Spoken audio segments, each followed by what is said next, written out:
Sadhguru, it's a pleasure to have you here with us today at the World Bank, and I know there are many colleagues who have followed you closely. I have to say this is a first for me in interviewing a mystic and having a conversation with a mystic, so I'm here to learn and to understand more about your philosophy and how your work is helping to achieve a better world. It's great to see so many colleagues here today. In the World Bank, of course, our mission is to help reduce or eliminate poverty in the world and to improve the living standards of the people of the world. And we live on a planet where there is still much to do, and I know your work is also working to that goal as well. I want today to start with where we converge, where we see the world in the same way. And as I've read and listened to you talking, and thanks to the internet, I was able to watch you on YouTube. You tell us that humanity has the necessary capability and resources to address every problem or almost every problem in the planet, but the only missing element is our willingness. And I think that you work to kindle this willingness within the millions of people who follow you, and they work to extend their hearts, their heads, and their minds to the betterment of humanity. Here at the World Bank, and I know there are colleagues here from the IMF as well, we also work to this goal. And I think by definition, because we work in development, we're all optimists. So I'd like to start by asking how we can work to make the world a better place. You're in a room full of economists who look at poverty through the lens of numbers, statistics. I always say we can only make a decision if we have a spreadsheet. But can you tell us how you define poverty and what you mean by raising human consciousness and how this can contribute to ending world poverty? Good morning to everyone. I think, Annette, it's best that this much abused word consciousness, we better define that in some sense. So when we look at our experience of life, when we look at individual experience, everything that human beings experience here is coming from what they see, what they hear, what they smell, taste and touch, or in other words, through the five sense organs. Five sense organs, in the very nature of things, can perceive only that which is physical. You can see only that which is physical. That which is not physical, you cannot see. Similarly, to touch, smell, hear, everything has to be physical. So what is the basis of physicality? Physicality means a defined boundary. If there is no boundary, there is no possibility of physicality. We can call this a physical body because there's a defined boundary. If there was no definition to this would not be physical. So, everything physical has to have a defined boundary. Entire human experience right now is coming from this defined boundary. Whatever structures you try to create, whatever good intentions you have, once again it ends up as one more boundary, one more division, one more segment in the world, one more caste or creed in its own way. Every one of these things which have become terrible divisions in humanity, I believe they all started with good intention. I don't think they started with a negative intention. But how many divisions have happened, how we have exploited each other. Talking about poverty, do we have the resource? Well, people are… if you look at the numbers, you said without a spreadsheet you can't make decisions. If you look at the spreadsheet of the differentiation between what is poor, what is rich in this world, it's obscene to say the least.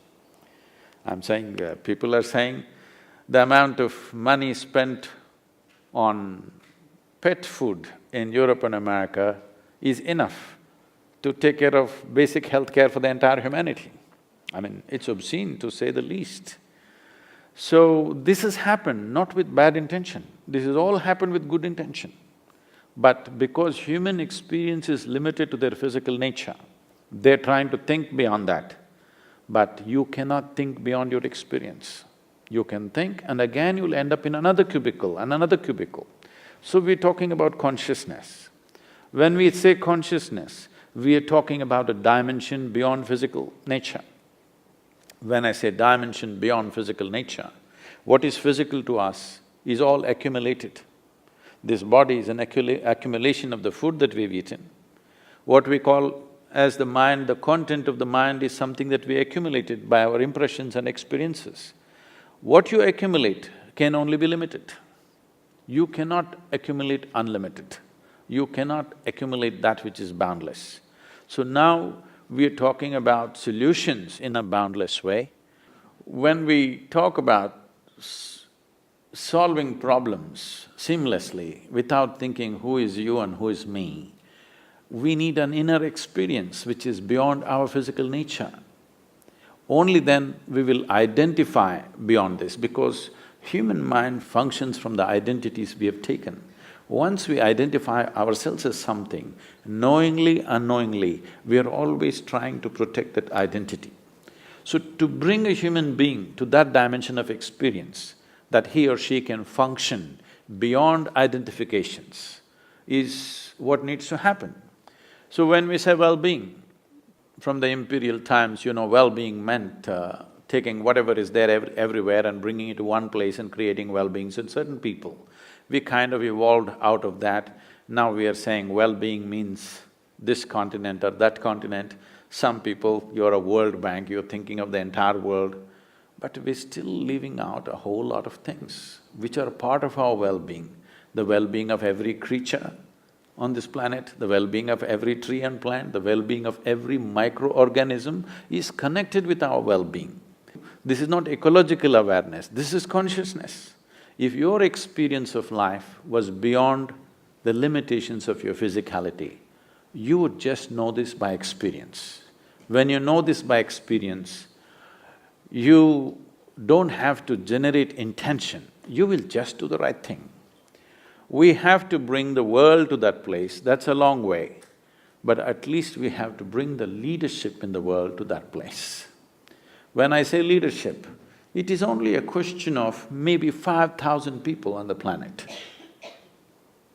When I was at the Economic Forum, they asked me, Sadhguru, if there's one thing we can do for you, which will change the world, what is it?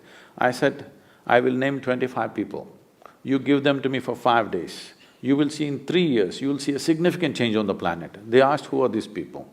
I named the 25 heads of states of the major nations on the planet. Give them to me for 5 days, you will see everything will change because there is money, there is resource, there is technology, only the intent is missing.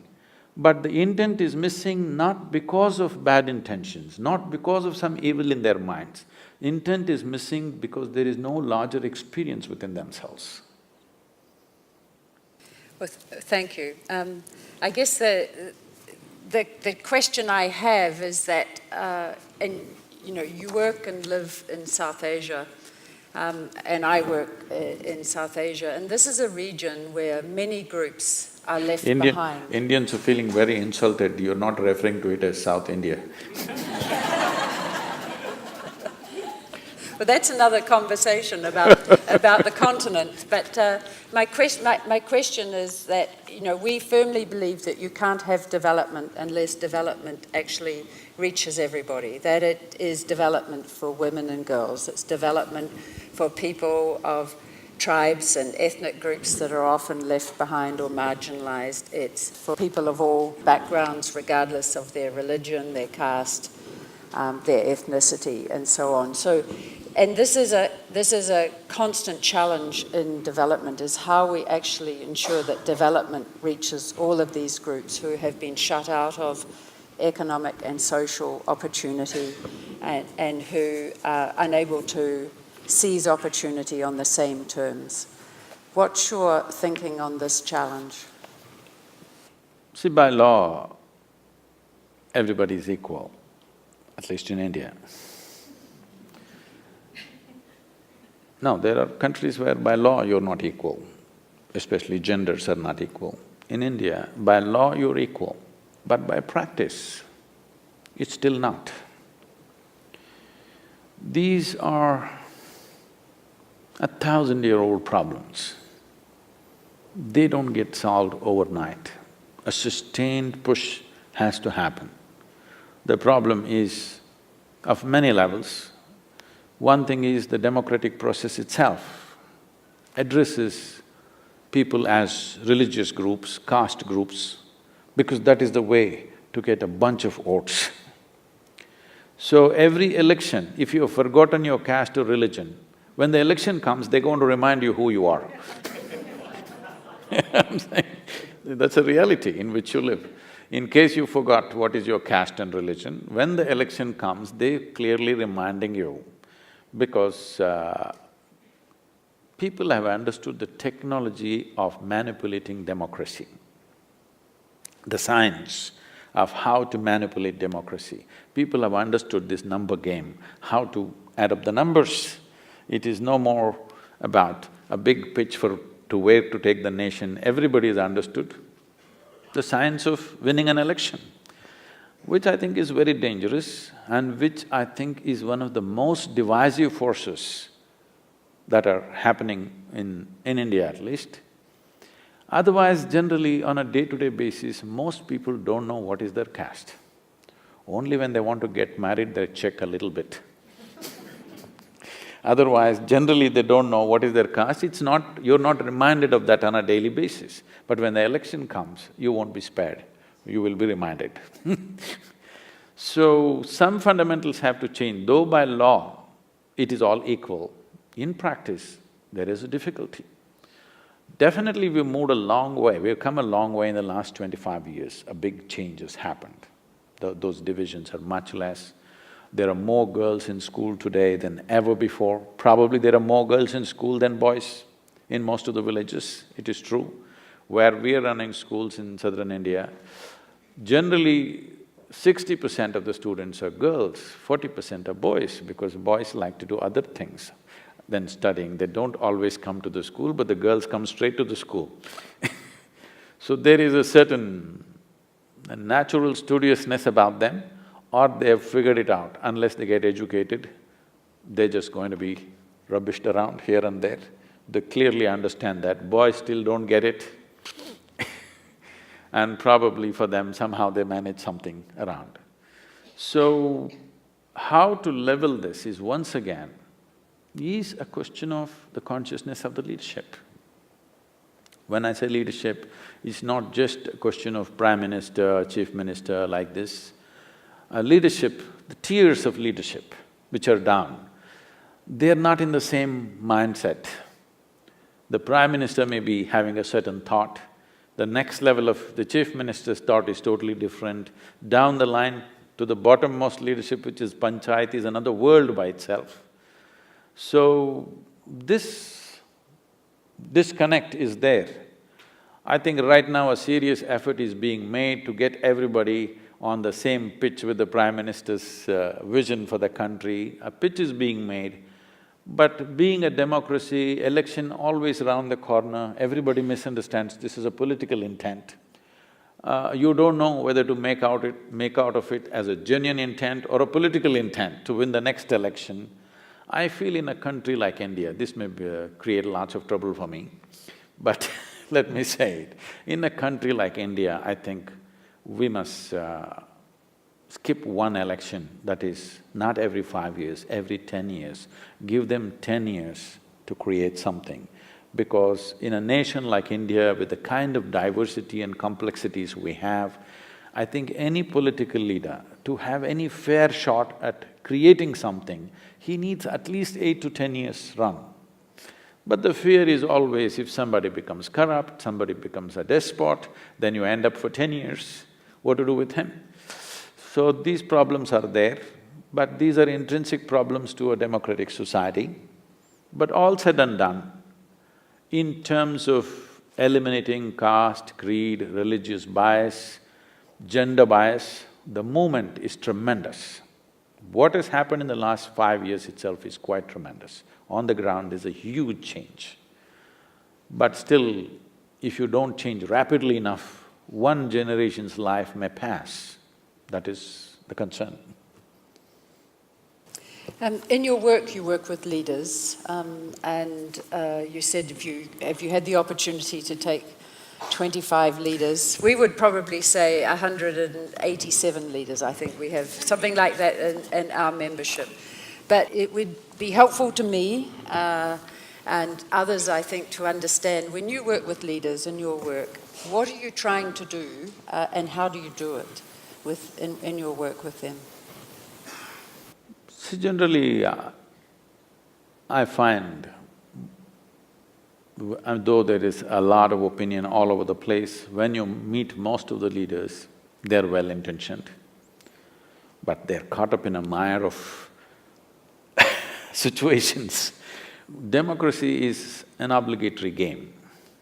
To climb up there, by the time you reach to the top place, you're obligated to so many people.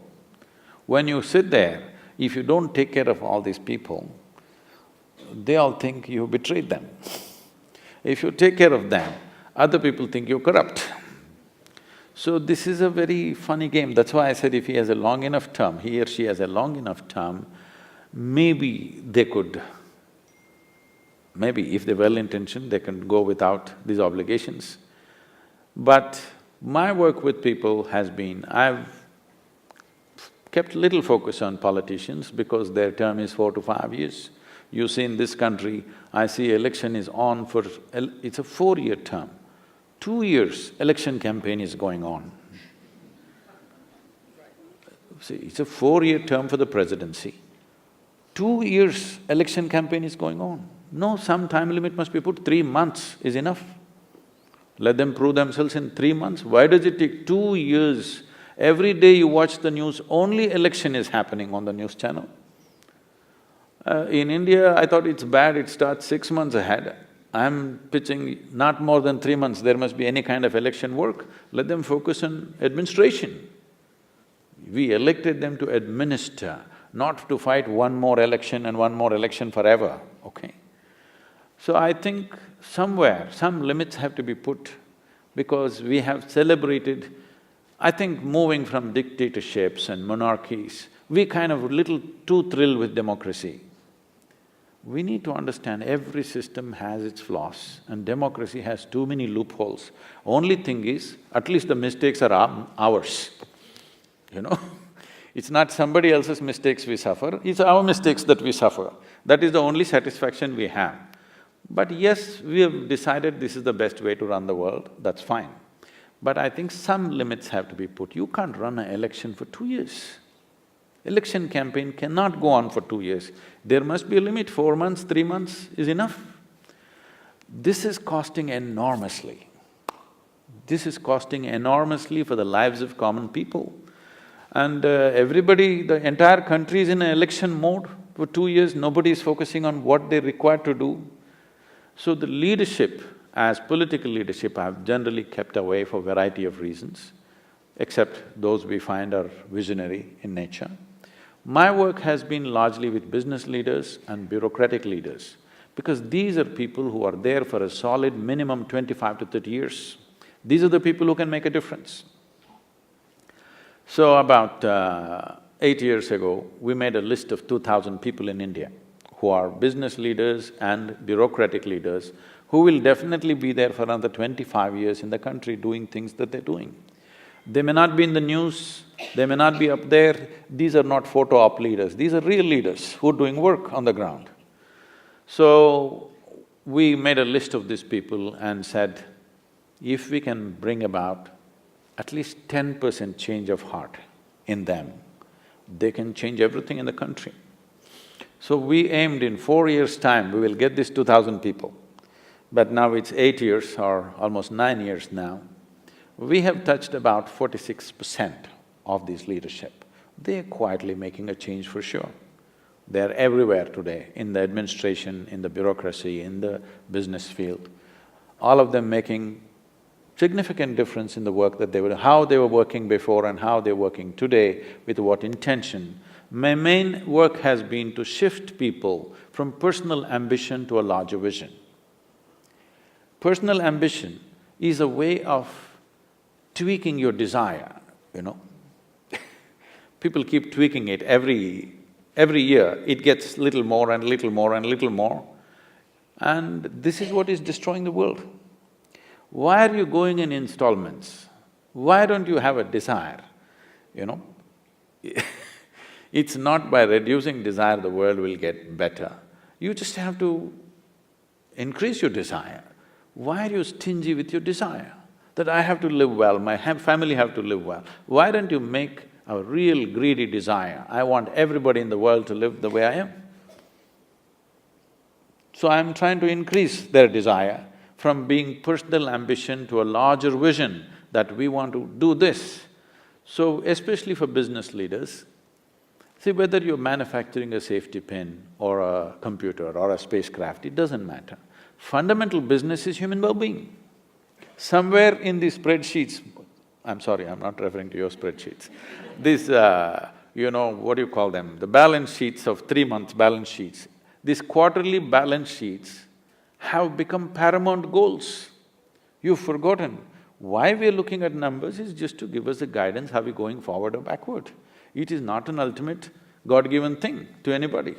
But now these quarterly balance sheets have become the ultimate goals. So generally my work is to move people from this kind of short-term things to a larger vision, that be really greedy. If you manufacture safety pin, what should be your thing? All the 7 billion people must use my safety pin, the best safety pin, okay? Similarly with everything else, I'm saying instead of trying to curtail human aspiration, which is never going to work, it's never going to work. You can try as hard as you want, you can teach whatever philosophies you want to people, they will all nod today, be content with what you have, tomorrow morning they're on with their own stuff. So it is better to make an all-inclusive aspiration rather than trying to curtail aspiration. Curtailing aspirations have never worked, and one of the biggest things that I'm pitching with the political leaders in India and elsewhere also is, we need to curtail human population. That's our only problem. Nobody wants to address this. We took charge of certain things. There used to be epidemics, there used to be serious infectious diseases, and there used to be a certain number of children dying before they reach 4 years of age. All these things we took charge. Once we take life into our hands, we must understand that birth is also our business. Once you postpone death, you also must postpone birth, isn't it?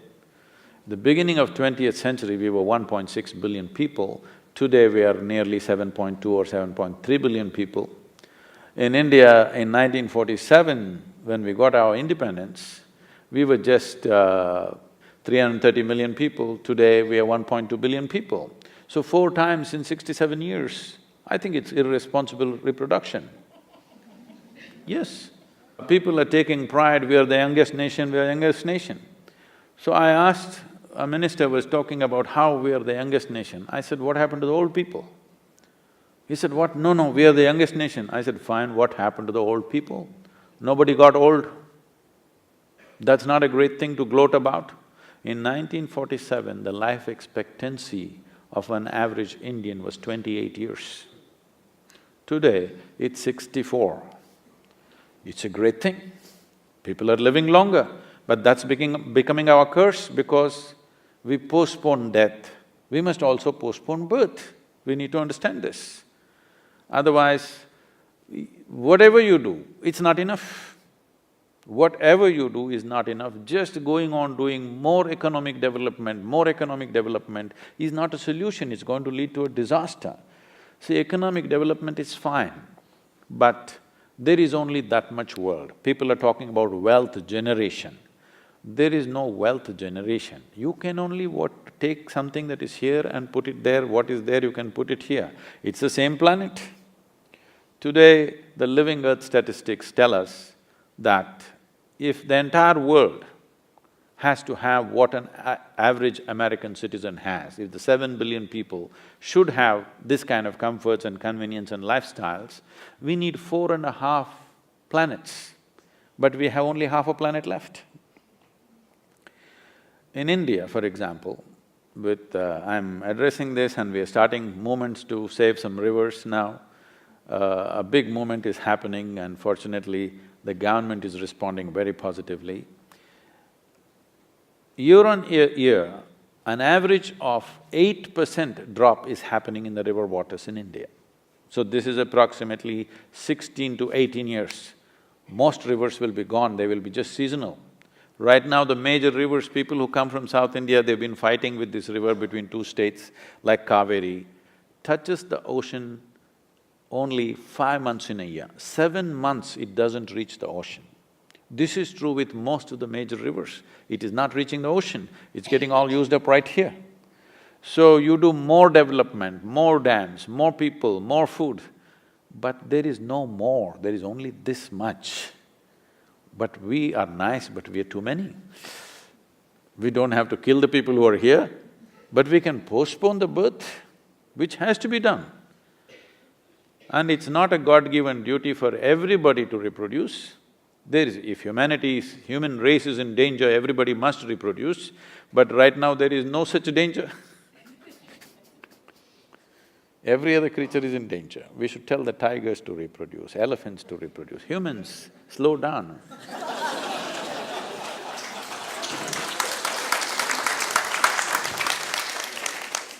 There are many young people watching this, and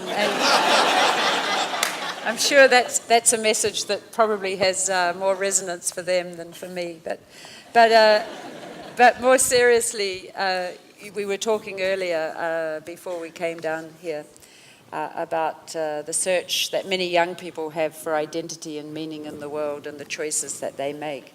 What message do you have for young people and the role that they can play in making the world a better place? So when you say youth, you're talking about humanity in the making. That means you're not fully conceited yet. That means you're not set, you still are open possibility. So that's a tremendous phase of life. Youth means it comes with enormous energy.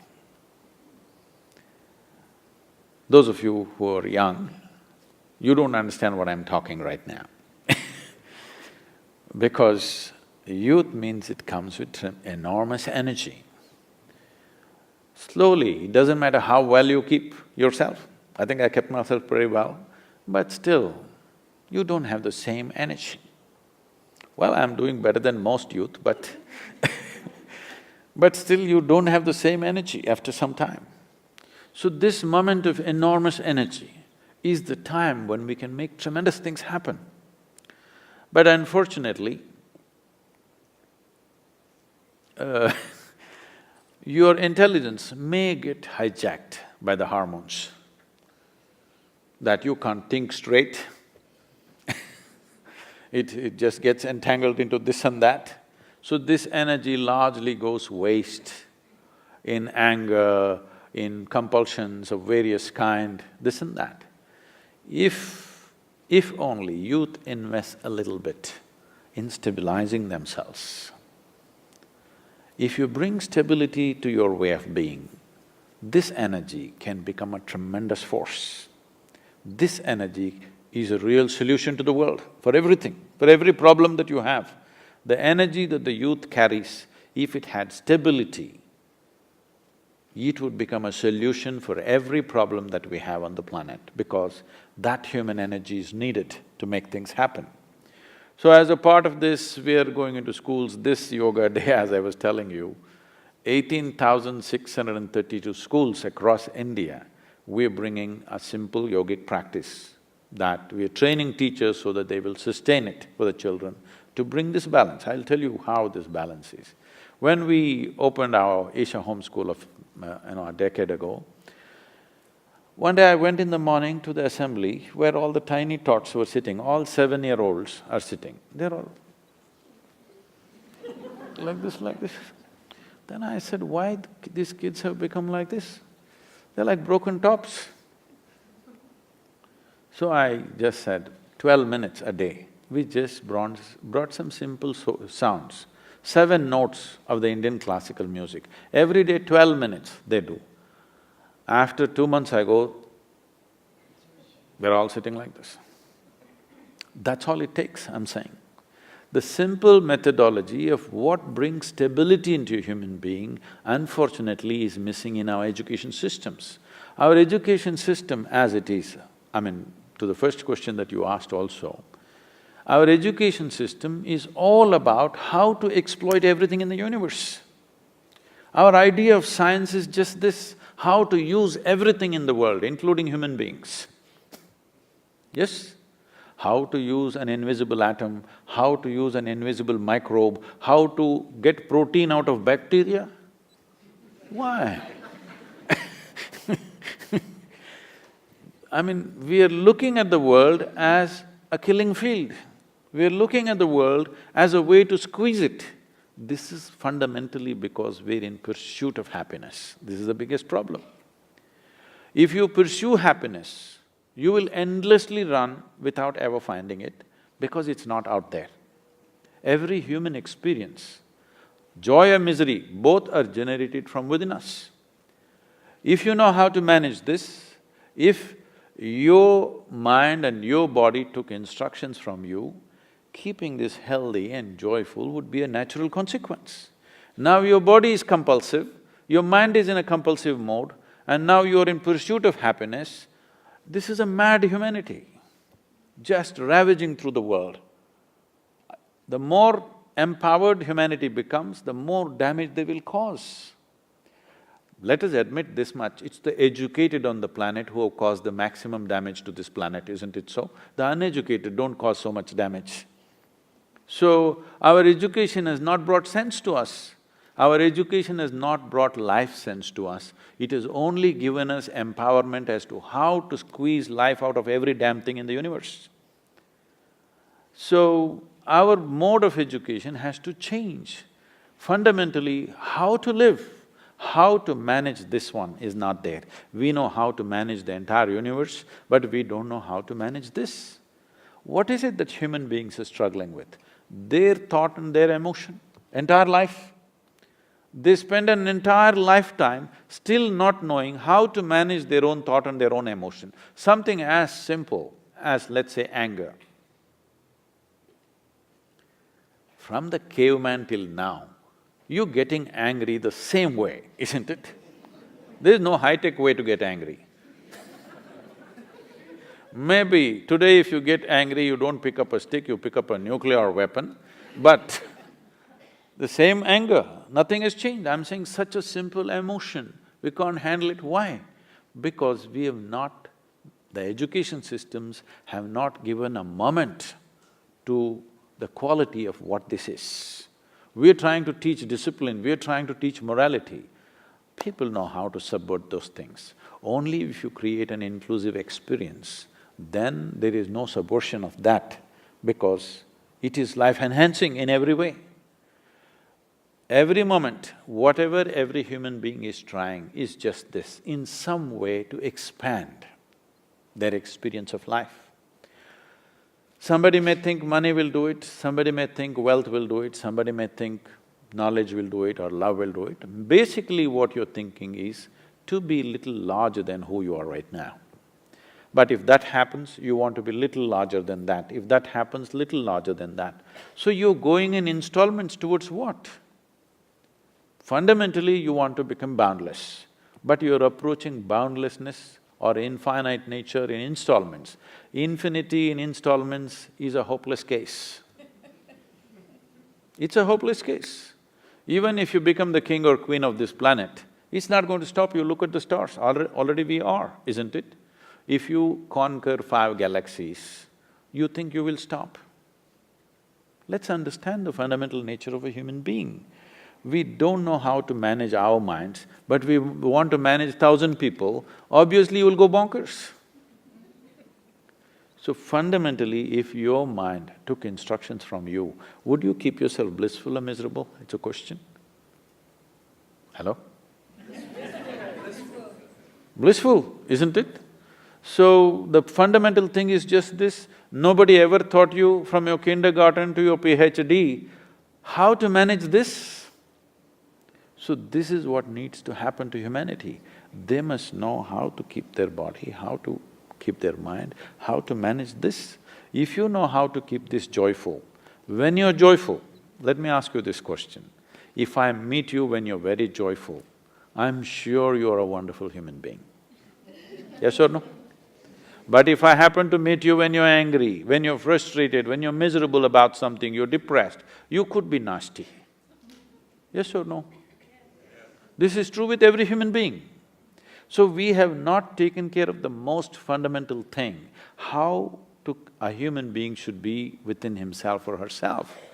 We are leaving it to ethics, morality and fixing the world. You fix the world as much as you want. If you fix it anymore, there'll be no planet left. We've fixed it that far already, but still we are in pursuit of happiness. From pursuit of happiness to expression of joy, if you do not shift, there is really no solution for anything. Youth, this is the time to do it. The first thing before you step out into the world is that this must be in a wonderful state. If this steps out in a wonderful state, it will do only wonderful things. When you are feeling wonderful, are you not wonderful to everything around you? That's the only insurance you have. I'm sure we have time for a few questions. I think we have a question in the front row here. I'm just wondering, if we gave you the 25 leaders or the 187 leaders to lock up for 5 days, when they came out of that room, what are the 3 things that we would notice about them that would be different? You would notice they would be much more joyful. You can always trust a joyful person, believe me. Yes, because when you're joyful, you will not think of doing anything nasty. That's true with all of you, isn't it? That's true with every human being. But when you're feeling nasty, there's every possibility you will find good reason to do something nasty. Yes, you will find a very good reason to do something nasty. And to be balanced, to be joyful, if these 2 things happen, the third thing will be a consequence that you will use your body and your mind to the best. There is substantial medical and scientific evidence to show that if you're in a pleasant state of experience, then your intelligence and your physiology functions at its best.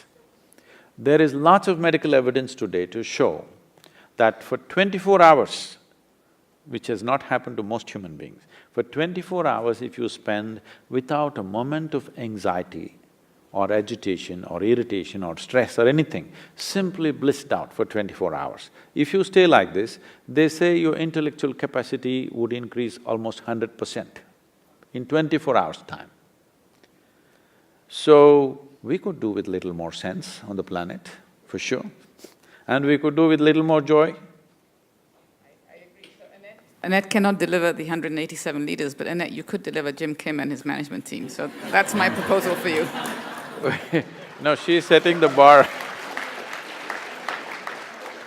She's setting the bar to an impossible level. I'm saying if these 25 people come, others will simply follow. Thank you so much for coming. You were saying, if you live your life based on what accumulated in the past, so you can't go beyond, right? So my question is, how can you go beyond? See, let's understand what is beyond right now. Right now, your entire experience of life is being gathered through the 5 senses of seeing, hearing, smelling, tasting, touching. Everything that you know, all judgments that you make is coming from the information that you gathered through 5 senses. These 5 senses gather information in a very fragmented way, in the sense, if you see this part of my hand, you cannot see this part of my hand. If I show you this, you can't see this. This is not just with my hand, even with a grain of sand it's true. If you perceive one part, you can't perceive the other. And you know everything only by comparison. When I say comparison, suppose you were a tall person, that is, you were 6 feet tall. Now you stand like a tall person, you walk like a tall person, you think like a tall person, you feel like a tall person, you are a tall person. You went to another society where everybody is 8 feet tall. Suddenly you stand like a short person, walk like a short person, think like a short person, feel like a short person, and you are a short person. So what I am saying is, what you perceive in comparison is not perception, it's a distortion of reality. It is good enough for survival in a particular situation, but you don't know anything about anything around you because you perceived everything only as it is relevant to your survival. To such an extent, you do not even know what is light and darkness. That's insulting, isn't it? You seen an owl, the bird, the owl? If you and an owl sat together and started an argument as to which is light and which is darkness, where would it go? Endless argument. I'm asking who is right? You or the owl? Who is right? Both, huh? If you're saying both, either you're in the diplomatic corps or you have a successful marriage. You learn to say both to everything, otherwise you won't survive. I am asking which is the truth, which is light, I'm asking. You don't really know, that's a fact of the matter. What you see as light, somebody else is seeing as darkness. What is day for you is night for somebody else, isn't it? And there are more night creatures on this planet. Just if you hold an election and if you gave everybody a franchise, the night creatures will win hands down because their numbers are huge, all right? So, what I'm saying is your sense organs are good enough instruments for survival. But once you come as a human being, survival is not good enough, isn't it? Till it is taken care of, it's a big issue. Once it's taken care of, doesn't mean anything. Because for every other creature, there's only one issue for them. Stomach full, life settled for them. But for a human being, stomach empty, only one problem, food. Stomach full, 100 problems. Yes, who has more problems, poor or the rich? The rich have complex problems, poor have only one problem, food. They truly believe this one thing is taken care of, everything is settled. Only when it is settled, they know it is not so because the nature of the human being is like this. For every other creature, their life ends with fulfillment of survival process. For a human being, life begins only after survival process is taken care of. So, what is beyond is in many different ways. The simple thing is this, these five sense organs, because they're survival instruments, the moment you were born, they came awake. You could see, you could hear, you could smell and all this stuff. But anything beyond survival, unless you strive, it'll not come into your life. So this striving to know beyond sense perception has not happened to a large segment of humanity because that's been taken out of our education systems. There was a time when that was an important part of growing up in the world. But today we've completely banished that because our entire education system is somehow meshing you into a right shape and size so that you fit into the economic engine. It's a very gross way of running the world. If you're willing to commit 30 hours of focus time, we will give you a vehicle through which you touch something which is beyond sense perception. Thank you so much for a truly inspiring talk. I have two quick questions for you. The first one is, according to you, what would be the best school for learning to manage oneself if you had 3 tips per day or per week? You should not go to that school which gives you those 3 tips.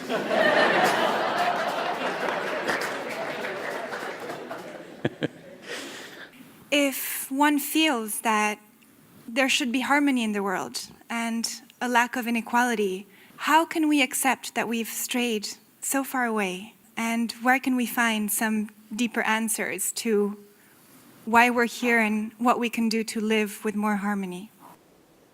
First, let me give you a tip.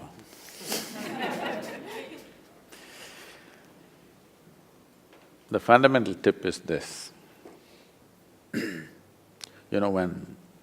Can I share something with you? When my girl was growing up, I made one rule around me, nobody should teach her anything. Because the biggest problem in the world is this, the moment you're born, Every idiot wants to teach you something. Something that has not worked in their lives. I said, nobody teach her anything, just leave her alone. I just made sure she has enough exposure to nature and life around, but human beings don't teach her anything, any of your tricks she doesn't need. So she grew up very joyfully. When she was around 13, she had some little emotional stuff and she came to me. And she asked me, "You never told me anything, you know? You're always teaching the world, you never told me anything." I said, "See, there's only one thing I want to tell you." Because I knew her current state at that time and I told her just this. This one thing you fix it in your head, never look up to anybody, never look down on anybody. This is all. No looking up to anything, no looking down on anything. Just look at everything just the way it is. That's all it takes to make a beautiful life out of this.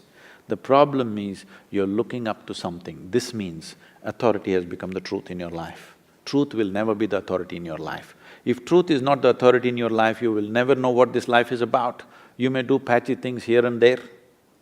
The moment you look up to something, it is inevitable that you will look down on something else. Yes or no? The moment you look up to something, can you avoid looking down on something else? In one stroke, and this will destroy both heaven and hell for you. And you will live on this planet. And when you know you have to live on this planet, you will live sensibly. Because you think you're going somewhere else, you're doing all the rubbish here because you want to go to some other place. And about harmony, how many human beings or how many of you can really put your heart on your hand and say that if you sit in one place, you're really harmonious within yourself? I want you to understand, the world that you see is a manifestation of what's happening in individual human beings. Because it's magnified, it looks ugly, but it's ugly on small scale too. So, people come to me and tell me, "Sadhguru, my husband and my mother-in-law, she is beyond everything. My boss, like this, wife, husband, mother-in-law, this person, that person." So I tell them, "You come, don't worry. You come in the yoga center, you stay. We will not let your husband, wife, mother-in-law, father-in-law, nobody, just you. I'll give you a nice place to stay, good food to eat. Don't have to do anything. Just be joyful, that's all. Anyway, we've prevented all of them from coming, you be joyful. Random checks I will make. When I check, you must be joyful. Otherwise, I don't believe in feeding misery, Or you leave them in one place for 24 hours, you must see in how many ways they'll twist themselves. When you're alone, if you're miserable, obviously you're in bad company, isn't it? If there is no harmony in this, how do you expect to bring harmony in such a large world? If you can't bring harmony to this mind, if you can't manage this, how do you manage the world efficiently and well? Till human beings, individual human beings, work upon themselves, there is really no solution. There is no such thing as global solution. It is individual emancipation which will lead to the world's emancipation. When you and me are doing great, the world is doing great, isn't it? World is just a word, humanity is just a word. You and me are a reality. Without addressing the reality, we are pumping slogans which have no connection with reality. We want to fix the world. Where is the world? It's you and me, right? If you and me don't fix ourselves, then fixing the world is just a popular slogan. At one time, I went to all these world peace conferences, I got invited here, there, I thought really something is going to happen. Then I looked, in one of these peace committees where about 43 Nobel laureates were there. I just asked them, because I looked at them, when I looked at their faces, I knew these people have not known peace for a moment in their life. I just asked them, genuinely tell me, except when you're sleeping, which some of them were doing. Except when you're sleeping, have you known genuinely what is peace within you? They were sincere enough, they said, no, we don't know. Then don't talk about world peace. There's no such thing. If you and me are peaceful, the world will become peaceful. If you and me are loving, the world will become loving. If you and me are blissful, the world will become blissful. The only problem is human mind. But human mind is the most wonderful gift that we have. I'm saying the best gift that you got, you made a curse out of it. Because you've been given a supercomputer, but you not bothered to read the user's manual. This is your problem. Yes. You not read the user's manual, how to manage this? And then this intelligence, this is the greatest thing. This cerebral capability that the human beings have is the greatest thing that's happened to us. It took millions of years of evolution to get to this place, but now this is a curse. What are you suffering? You are suffering your own intelligence, please know this. Yes or no? If I take away half your brains, most of you would be peaceful. Yes, harmonious, in harmony with everything. So I am saying the best thing that you got, you made the worst out of it, because no user's manual. Because your education systems or family systems or the national cultures have no sense about how to manage this one. We are always thinking how to conquer the world. There are two ways you can take the world. You can either conquer the world or you can captivate the world. If you captivate the world will come with you. If you conquer the world, you have to sit on top of it and struggle for the rest of your life. Thank you, Sadhguru. Question, you talked about working on yourself and meditation comes into it, yet I've seen plenty of meditators that don't seem to act that well. So can you talk about that a bit? Yeah.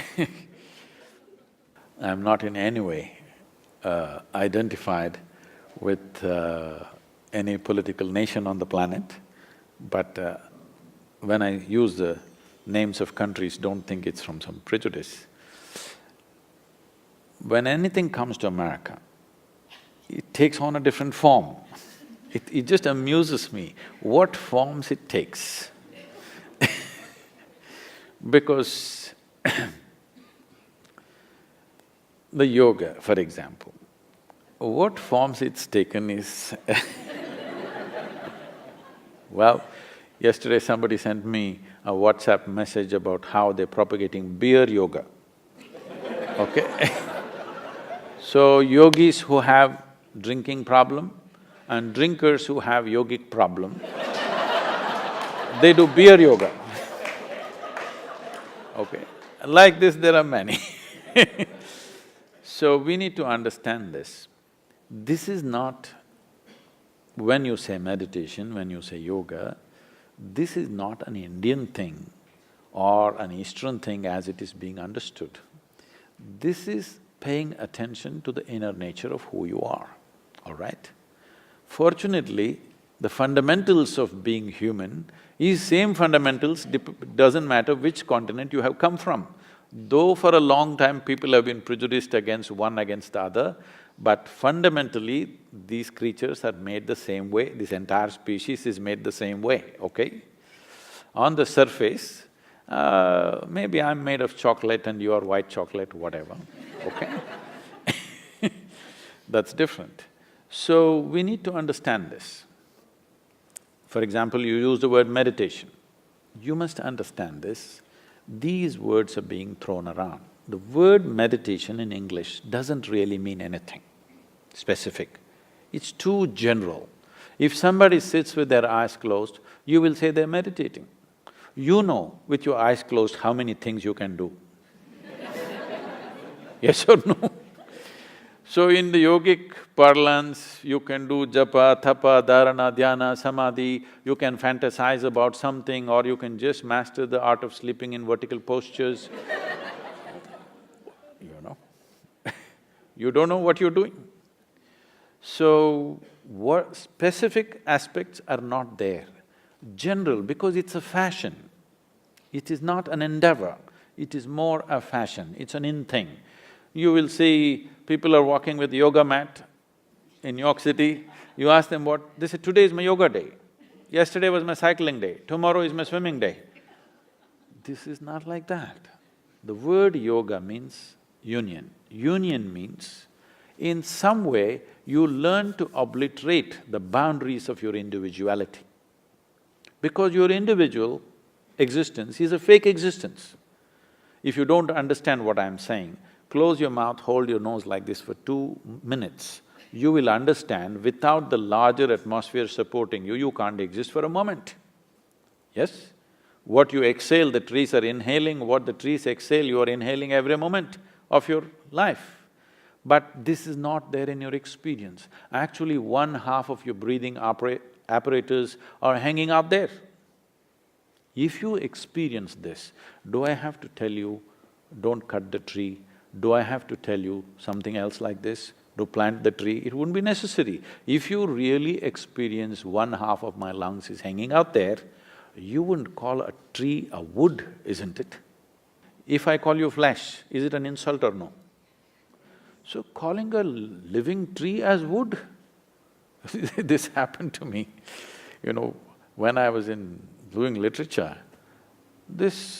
we were always studying English poetry and we were introduced to American poetry. So the first day this lady teacher comes and she says, I'm introducing Robert Frost to you and he's a great poet and this, she says so many things. And then she starts off, woods are lovely, dark and deep. I said, stop. I was only 19. I said, stop. She said, why? I said, a man who calls a tree a wood, I'm not going to listen to that guy. She said, no, this is a great poet. I said, I don't care how great he is. A man who calls tree a wood, I'm not going to listen to that guy, I didn't let her teach. Because this has gotten into our minds. We have not experienced life, we've concluded about everything. We made conclusions about everything. We have not experienced it. If you sat here and experienced life, very well you would know what the trees exhale, you're inhaling every moment. You can do without any relationship in your life. This one relationship you can't break. Yes or no? We have not brought human beings to experience. Meditation means this, yoga means this, to bring people to a living experience of life. It's not just the trees and the atmosphere. As you sit here, every subatomic particle is in communication with the rest of the universe. Otherwise you can't exist here for a moment.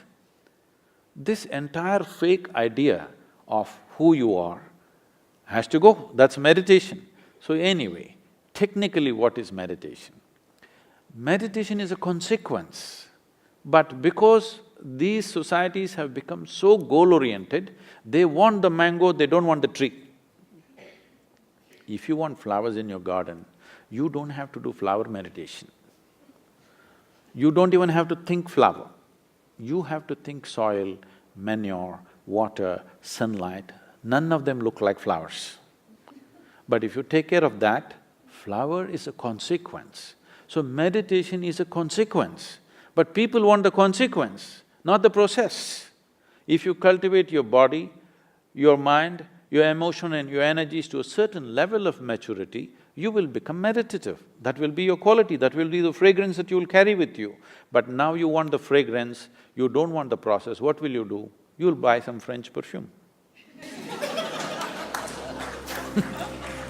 Thank you very, very much. The bank will be very different for having had this experience, so thank you for the time and thank you to the India Club for facilitating this.